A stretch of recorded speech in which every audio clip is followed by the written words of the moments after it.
ബിസ്മില്ലാ വസ്സലാത്തു വസ്സലാമു അലാ റസൂലില്ലാ വഅലാ ആലിഹി വസഹ്ബിഹി അജ്മഈൻ അമ്മാ ബഅദ്. സഹോദരന്മാരെ, സഹോദരികളെ, നമീമത്ത് അഥവാ ഏഷണി പറയുക എന്നത് ഇസ്ലാം വിലക്കിയിട്ടുള്ള കാര്യമാണ്. ഒരാൾ തൻ്റെ അടുക്കൽ ഏഷണിയുമായി വന്നാൽ എന്താണ് ചെയ്യേണ്ടത്? ഒന്നാമത്തത്, അത് വിശ്വസിക്കരുത് എന്നതാണ്. കാരണം നമ്മാമു ഫാസിഖാൻ, ഏഷണി പറയുന്നവൻ ഫാസിഖാൻ. അതുകൊണ്ട് ഫാസിഖിൻ്റെ വാക്കുകൾ സ്വീകരിക്കരുത്. രണ്ടാമത്തത്, അവനോട് അതിനെക്കുറിച്ച് വിലക്കേണ്ടതുണ്ട്, അവനെ ഉപദേശിക്കണം, അവൻ ചെയ്ത പ്രവൃത്തി തെറ്റാണ് എന്ന് പറഞ്ഞ് ബോധ്യമാക്കി കൊടുക്കണം.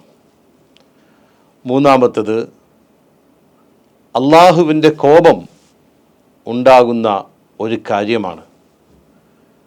അള്ളാഹുവിൻ്റെ അടുക്കൽ ഇത് കോപമുണ്ടാക്കുന്ന സംഗതിയാണ്. അതുകൊണ്ട് തന്നെ അള്ളാഹു കോപിക്കുന്നൊരു വിഷയത്തോട് വെറുപ്പ് പ്രകടിപ്പിക്കുക എന്നത് നമുക്ക് നിർബന്ധമാണ്. അതുകൊണ്ട് തന്നെ പരദൂഷണം പറയുന്ന ആളിൻ്റെ അടുക്കൽ അത്തരം കാര്യങ്ങൾ നമ്മൾ സ്വീകരിക്കേണ്ടതില്ല. നാലാമത്തത്, സ്ഥലത്തില്ലാത്ത ഒരാളെക്കുറിച്ചായിരിക്കുമല്ലോ ഏഷണി പറയുക അല്ലെങ്കിൽ പരദൂഷണം പറയുക.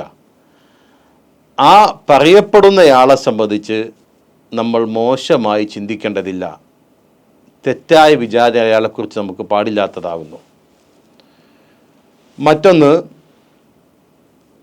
നമ്മളോടൊരാൾ ആരെങ്കിലും എന്തെങ്കിലും ഇതുപോലെയുള്ള ഏഷണിയോ പരദൂഷണമോ പറഞ്ഞാൽ അതിൻ്റെ പിന്നാലെ അത് അന്വേഷിച്ച് പോവുകയും അത് അന്വേഷിച്ച് നടക്കുക എന്നത് അത് നമുക്ക് യോജിച്ചതല്ല. അത്തരം കാര്യം വിട്ടു നിൽക്കേണ്ടതാണ്. ആറാമത്തെ സംഗതി, അത് ഒരാൾ വന്ന് പറഞ്ഞാൽ ആ പറയുന്ന കാര്യം മറ്റൊരാളോട് പങ്കുവെക്കാതിരിക്കുക. അപ്പം നമ്മളെക്കുറിച്ച് ഒരാളൊരു കാര്യം പറയാൻ നമ്മൾ ഇഷ്ടപ്പെടില്ലല്ലോ. അതുപോലെ തന്നെയാണ് നമ്മുടെ സഹോദരങ്ങളും. അവരെക്കുറിച്ചൊരു കാര്യം നമ്മൾ കേട്ടാൽ അത് പറഞ്ഞു നടക്കാതിരിക്കുക. ഒരാൾ എന്നോട് ഇങ്ങനെ പറഞ്ഞു, ഇങ്ങനെയൊക്കെ പറഞ്ഞു എന്ന രൂപത്തിൽ തന്നെ പറഞ്ഞാലും അത് അവൻ നമ്മാമിൽപ്പെടും എന്നതാണ് പണ്ഡിതന്മാർ സൂചിപ്പിച്ചിട്ടുള്ളത്. അതുകൊണ്ട് തന്നെ ഇത്തരം കാര്യങ്ങൾ നമ്മൾ ഒരാളൊരു ഏഷണി പരദൂഷണമായി വരുമ്പോൾ ഈ പറഞ്ഞ കാര്യങ്ങൾക്ക് നമ്മൾ ശ്രദ്ധിക്കേണ്ടതാണ് എന്ന കാര്യം മനസ്സിലാക്കുക. അള്ളാഹു അനുഗ്രഹിക്കുമാറാകട്ടെ. അൽഹംദുലില്ലാഹി റബ്ബിൽ ആലമീൻ. അസ്സലാമു അലൈക്കും വറഹ്മത്തുള്ളാഹി വബറകാതുഹു.